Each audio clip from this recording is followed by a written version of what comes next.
My God. रुको रुको, ऐसे नहीं, शुरू से दिखाता हूँ। নাক না ফোটালে নাকি বিয়ের পর স্বামীদের অমঙ্গল হয়।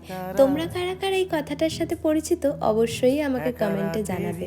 তবে নাক ফোটানো আমাদের বেঙ্গলিদের একটা ট্রেডিশনই বটে।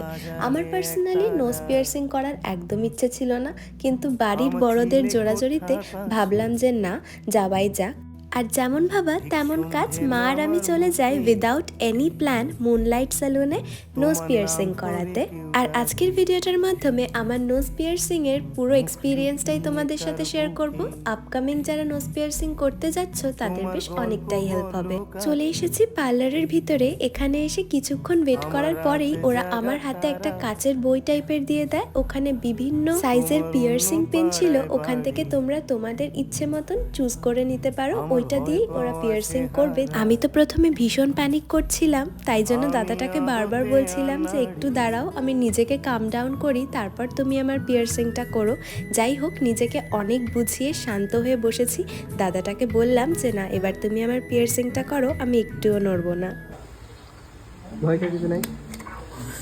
প্রসেসটা যে পুরো পেনলেস ছিল তা বলবো না, কিন্তু আমি খুব একটা পেনও বুঝতে পারিনি। কিন্তু চোখ থেকে বেশ অনেকক্ষণ অনবরত জল বেরোচ্ছিল, যেহেতু আমাদের নাকটা খুবই সেন্সিটিভ এরিয়া আর চোখের সাথে অনেকটাই কানেক্টেড, তাই নাকে আঘাত লাগলে চোখ থেকে ন্যাচারালি জল বেরোয়। নোজ পিয়ার্সিং করার পর এই হচ্ছে আমার ফোনে তোলা প্রথম ছবি।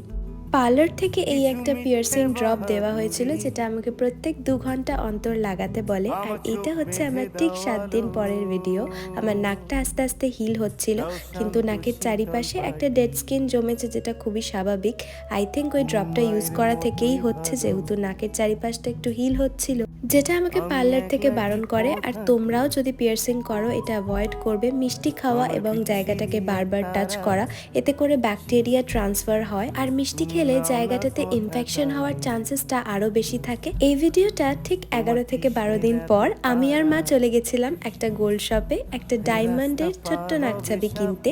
তোমাদেরকে ভিডিওতে একটু পরেই শেয়ার করব যে আমি কি নাকছাবি কিনেছি। পার্লার থেকে বলেছিল 1 মাস মতো সময় লাগবে পুরোপুরি হিল হতে, বাট আমার টাচফুট 10 থেকে 11 দিনের মধ্যে পুরোটা হিল হয়ে গেছিল। এই যে আমরা এই নাকছাবিটা পারচেস করেছি। বাড়িতে এসে গোল্ডের নাকছাবিটা পরার পর আমি 2 দিন ওষুধটা কন্টিনিউ করেছি, অ্যান্ড টাচফুড আমাকে কোনো ইনফেকশনে সাফার করতে হয়নি।